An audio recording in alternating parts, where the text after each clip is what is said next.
بسم الله الرحمن الرحيم. الحمد لله رب العالمين، والصلاة والسلام على رسول الله وعلى آله وصحبه أجمعين.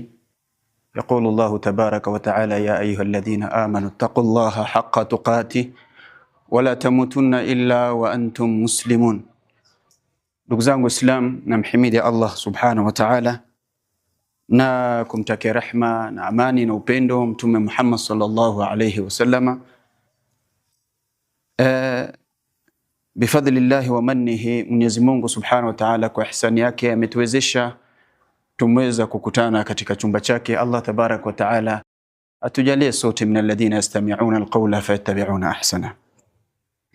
Katika hizi dakika chache Mwenyezi Mungu subhanahu wa ta'ala akitujalia tutakumbushana mambo manne ambayo yalikuwa ni wasia ya watu wema waliotangulia, walikuwa wakihusiana kati yao, kumaanisha ya kwamba watu wema walikuwa wakikumbushana vitu vinne kati zao, na hii wasia ilikuwa baadhi yao, mtu akitaka kusafiri alikuwa akimuhusia mwenzake, na wengine walikuwa wakiandikia mwenzake ili anapoondoka anakumbuka kwamba fulani amenusia jambo hii na jambo hili.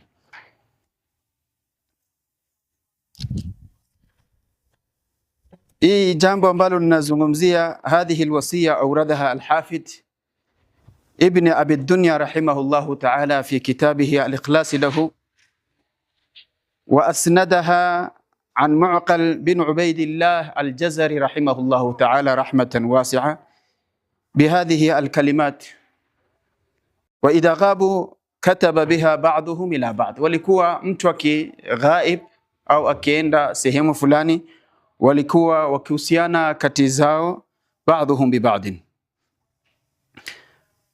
annahu, katika zile wasaya, kataba biha ba'dhum ila ba'd, pia walikuwa wakiandikiana moja kwa mwingine.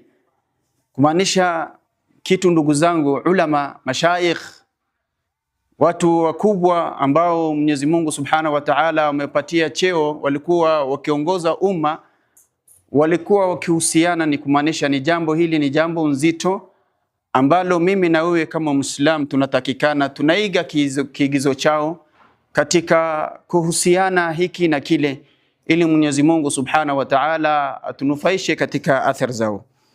Jambo la kwanza, annahu man aslaha sariratahu aslaha Allahu alaniyatah. Jambo hili ni jambo nzito sana, na pengine nukta hii moja ambalo ulikuwa kuhusiana, mtu anaweza toa khutba, lakini kwa ajili ya mimbabi alfawaid tutakumbushana kila moja kwa mukhtasar ili uweze kufika ujumbe sote insha Allahu ta'ala. Walikuwa kuhusiana, man aslaha sariratahu aslaha Allahu alaniyatah. Mtu akijaribu kusuluhisha mambo yake ya siri, yani jambo lote ambalo unalofanya hakuna kiumbe yoyote ambaye anayetambua ila Mwenyezi Mungu Subhanahu wa Ta'ala. Unapofanya jambo hili ikhlasa lillahi tabaraka wa ta'ala, basi Mwenyezi Mungu Subhanahu wa Ta'ala anasuluhisha mambo yako ya dhahir. Naweza kuta baadhi ya watu wanaweza tekeleza jambo nzuri mbele ya watu, lakini inapokuja katika jambo la pekee kati yako na Mwenyezi Mungu Subhanahu wa Ta'ala, watu wengi hapo wanatereza. Ndipo katika wale vikundi visaba watakaokuwa katika kivuli chake Mwenyezi Mungu Subhanahu wa Ta'ala siku ya Kiyama, mmoja wapo ni mtu ambaye amesimama nyakati wa usiku akatekeleza ibada, akamdhukuru Mwenyezi Mungu Subhanahu wa Ta'ala. Rajulan dhakara Allaha khaliyan fafadat aina, ni mtu ambaye amesimama nyakati wa usiku akamdhukuru Mwenyezi Mungu Subhanahu wa Ta'ala, khaliyan, khalwa, yani yeye na Mwenyezi Mungu Subhanahu wa Ta'ala. Mimi ninaweza simama mbele no hapa nikatoa machozi, pengine mtu anasema ametoa machozi kwa ajili ya uoga, mwingine anaweza sema anatoa machozi anajifanya mcha Mungu. Lakini unapokuwa wewe na Mwenyezi Mungu Subhanahu wa Ta'ala peke yenu, hakuna yoyote anayeshuhudia, hakuna yoyote anayehudhuria katika lile sehemu, na mtu anatoa machozi inakuwa ni sababu ya yule mja kukuwa anaingia katika kivuli ya watu saba yudhilluhumullahu fi dhillihi yawma la dhilla illa dhillu rajulan dhakara Allaha khaliyan fafadat aina. Yani mtu amemtaja Mwenyezi Mungu Subhanahu wa Ta'ala. Kutaja kule inaweza kuwa ni kusoma Qur'an,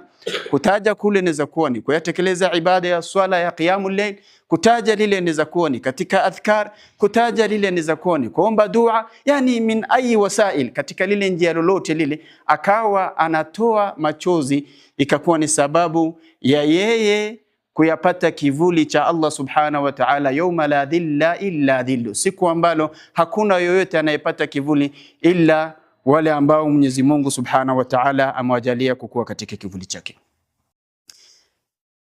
Walidhalika jaa thinau ala man raqaba Allahu fi hali khalwatihi wa bu'dihi an a'yunin nas. Ndio unakuta imekuja watu wengi wanapata katika kusifika katika Qur'an al-Karim kwa vile wamefanya riqab lillahi tabaraka wa taala katika hali yao ya khalwa, walipokuwa wao peke yao wakawa ni wenye kutekeleza jambo ambalo namridhisha Allah Subhanahu wa Ta'ala.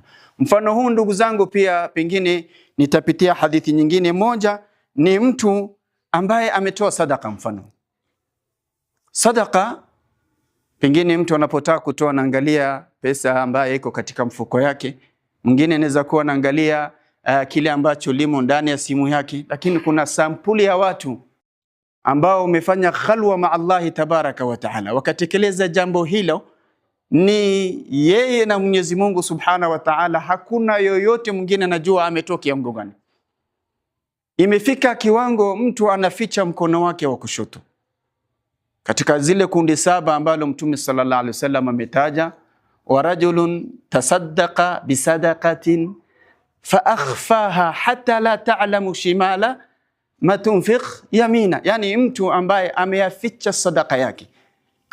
Lish akhfa nafsa makhafata Allah tabaraka wa ta'ala, aslaha sariratahu amama Allah tabaraka wa ta'ala, wa aslaha Allahu ala niyatah, na Mwenyezi Mungu Subhanahu wa Ta'ala akayasuluhisha kile ambacho anachokifanya dhahir.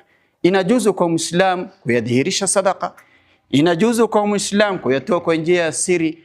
Lakini hadithi hii Mtume sallallahu alaihi wasallam anatufundisha kuna watu wanatoa sadaka yao, wacha mtu mwingine kujua, hata mkono wa kushoto hayajui ni kitu gani ambacho kimetoa mkono wa kulia. Hii ni kuonyesha ndugu zangu Muislamu anapoyatekeleza jambo ambalo inakuwa ni siri kati yako na Mwenyezi Mungu Subhanahu wa Ta'ala, basi Mwenyezi Mungu Subhanahu wa Ta'ala aliyetukuka ayatatekeleza kile ambacho kinachokuwa kati yako na Mwenyezi Mungu Subhanahu wa Ta'ala.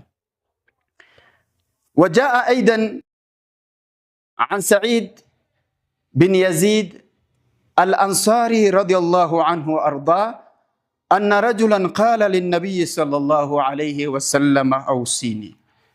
Hii masala ya wasia, kama vile ulama walikuwa wakihusiana kati zao, ilikuwa ni sifa njema ambalo ni kigizo chema. Mtume sallallahu alaihi wasallam alikuwa akihusia sahaba zake wasia tofauti. Basi kuna sahaba alitaka wasia kwa Mtume sallallahu alaihi wasallam, akaja akamwambia Mtume sallallahu alaihi wasallam, ewe mjumbe wa Allah, ninatarajia kutoka kwako wasia. Sikiza amemwambia nini Mtume Muhammad sallallahu alaihi wasallam: usika an tastahi Allah azza wa jalla kama tastahi rajulan salihan min qaumik. Najua katika arkanul iman tumefundishwa an ta'budu Allah ka'annaka tara fa in lam takun tarahu fa innahu yarak. Umaabudu Allah Subhanahu wa Ta'ala kana kwamba unamuona. Ikiwa wewe humuoni Mwenyezi Mungu Subhanahu wa Ta'ala, uelewe kwamba Mwenyezi Mungu Subhanahu wa Ta'ala aliyetukuka anakuona. Kwa hivyo Mtume Muhammad sallallahu alaihi wasallam, sahaba huyu amekuja kutafuta wasia kutoka kwa Mtume Muhammad sallallahu alaihi wasallam.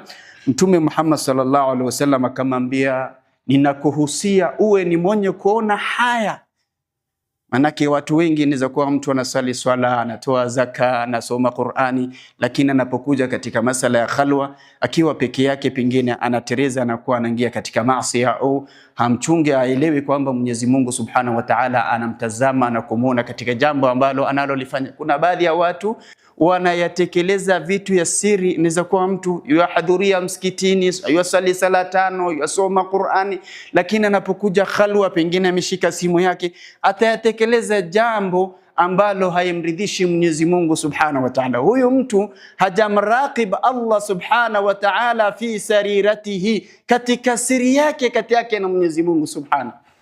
Nakuta mtu anaweka katika simu yake, hakuna yoyote anaweza kufungua. Sasa mtu akitaka kufungua simu mpaka apitie katika process.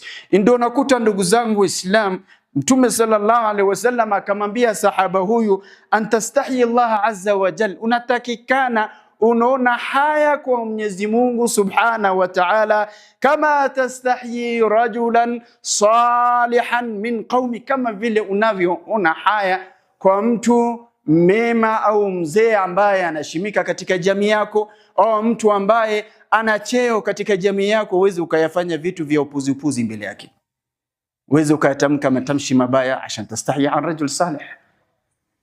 La tastati' an ta'mal af'al sayyi'a amama ihtiraman lahu, ta'dhiman li sha'nihi, ta'dhiman lahu. Wa liajli dhalika ndio Mtume sallallahu alaihi wasallam akamwambia sahaba huyo, ikiwa wewe unaheshimu mtu fulani, uweze ukayafanya baadhi ya mambo mbele yake, au la zaidi Mwenyezi Mungu Subhanahu wa Ta'ala, uwe ni mwenye kumchunga Mwenyezi Mungu Subhanahu wa Ta'ala. Ndipo shairi anasema, idha khaluta biribatin fi dhulmatin, unapokuwa katika khalwa na unataka kufanya jambo fulani, inakuingilia na shaka, nifanye nisifanye. Manake Muislamu ambaye ana imani anapotaka kufanya baadhi ya vitu, roho inadunda, na huyu ni mtu ambaye ana athari ya kiimani. Ndio unakuta biribatin, katika jambo lile inaingia katika shaka, je, nifanye nisifanye, una sita.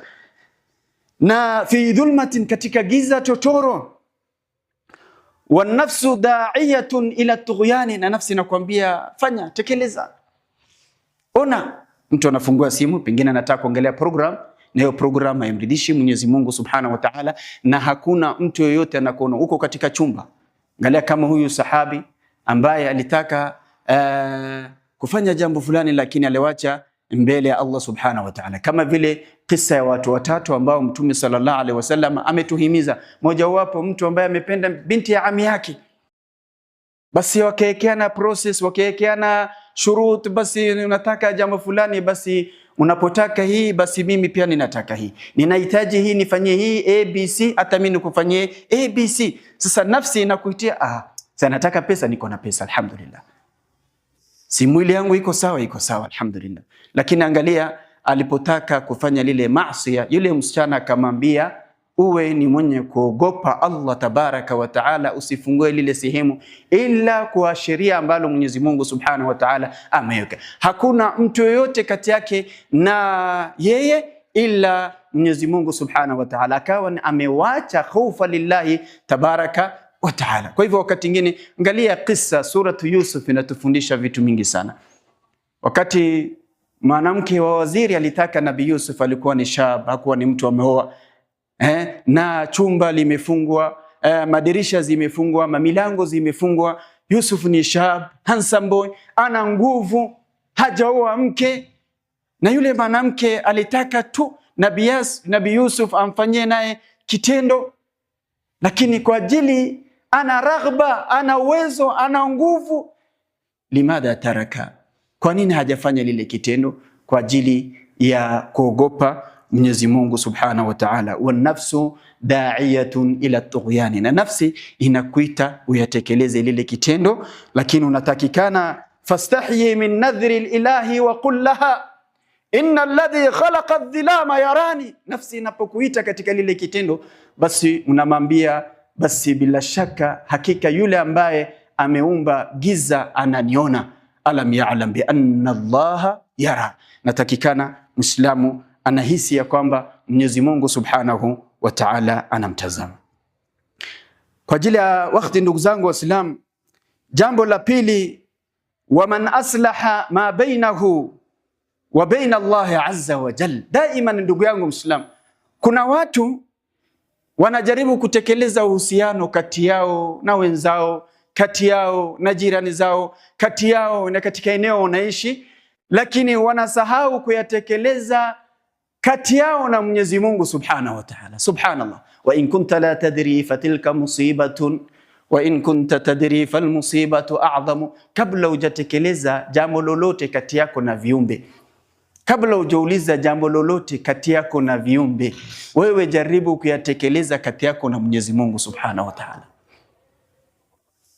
Na kati yako na viumbe Allah Subhanahu wa Ta'ala yatatekeleza. Na hii ni wasia na ni nasiha pia ya Mtume Muhammad sallallahu alaihi wasallam. Mwenyezi Mungu Subhanahu wa Ta'ala anapokupenda atanadi kwa Jibril.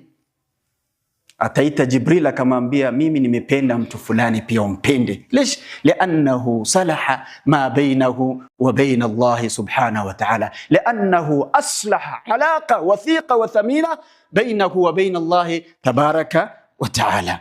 Ndipo Mtume katika watu wema walikuwa kuhusiana, waman aslaha ma bainahu wa baina Allah, yoyote ambaye anatekeleza kati yake na Mwenyezi Mungu Subhanahu wa Ta'ala, kuyatekeleza maamrisho, kuyatekeleza wajibat, kuyatekeleza kile ambacho Mwenyezi Mungu Subhanahu wa Ta'ala amekuamrisha, Mwenyezi Mungu Subhanahu wa Ta'ala atasuluhisha kati yako na viumbe vya Allah Subhanahu wa Ta'ala. Hii ni kauli la Mtume Muhammad sallallahu alaihi wasallam. Mwenyezi Mungu akipenda mja atanadi Jibril aseme nimependa mtu fulani, Mtume Jibril atapenda, Jibril atanadia watu ambao wako katika sama, Mwenyezi Mungu amependa mtu fulani, mumkubali, mumpende. Watu wa sama watakupenda, malaika wa Allah tabaraka wa Ta'ala watakupenda, kisha lile mahaba itashushwa katika ardhi, viumbe vya Allah Subhanahu wa Ta'ala watakupenda. Soma katika akhir suratu Maryam, innal ladhina amanu wa amilus salihat sayaj'alu lahumur rahmanu wuddan. Utayapata maneno haya katika tafsiri za al-ulama rahimahumullah ta'ala rahmatan wasi'a. Jambo lingine ndugu zangu Waislamu,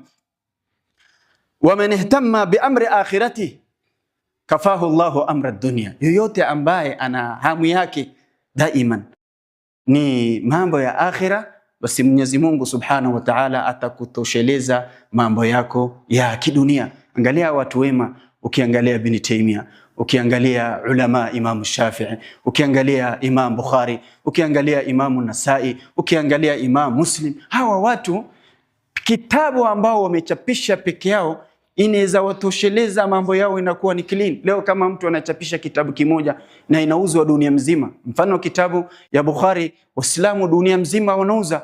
Kwa hivyo Bukhari, kitabu chake cha Bukhari peke yake inamtosheleza kukuwa bilionea, lakini wao hamu zao haikuwa ni dunia, hamu zao ilikuwa ni akhira. Inna lillahi ibadan fatuna talaqu ad-dunya wa khafu al-fitna nadharu fiha falamma alimu annaha laysat lihayyin watana. Watu walitekeleza mambo ya akhira na Mwenyezi Mungu Subhanahu wa Ta'ala akayawasuluhishia mambo yao ya kidunia. Na vile vile nikimalizia, waman ahtamma bi amri akhirati kafahu Allahu amra dunya. Yani kama Muislam daiman hamu yako, na hii ni kauli ya Mtume Muhammad sallallahu alaihi wasallam. Kuna hadith sahih ya kwamba mtu kama hamu yake ni akhira, Mwenyezi Mungu Subhanahu wa Ta'ala atamtajirisha, atakuwa na qinaa. Kama vile Ali ibn Abi Talib alipokuwa kitafsiri neno la taqwa akasema, wal isti'dadu li yawm ar-rahil wal qina'atu bil qalil. Yani kama unapata kitu kidogo unakunuika na kutosheka, basi Mwenyezi Mungu Subhanahu wa Ta'ala atakutosheleza katika mambo yako ya duniani. Kwa hivyo ndugu zangu Waislamu, hizi mambo manne ni muhimu sana. Habib, akhi fillah, daiman wewe kama Muislam yajaribu kutekeleza mambo yako ya akhira. Vipi nitatekeleza mambo yangu ya akhira? Utayatazama matendo yako, unaangalia jawarihi yako, unaangalia mazungumzo yako, unaangalia matendo yako, kile ambacho unachokitekeleza unahakikisha inaambatana na maamrisho yake Mwenyezi Mungu Subhanahu wa Ta'ala, au inaambatana na kauli lake Mtume sallallahu alaihi wasallam, ihfadhillaha yahfadhukum wa jazakumullahu khairal jazaa.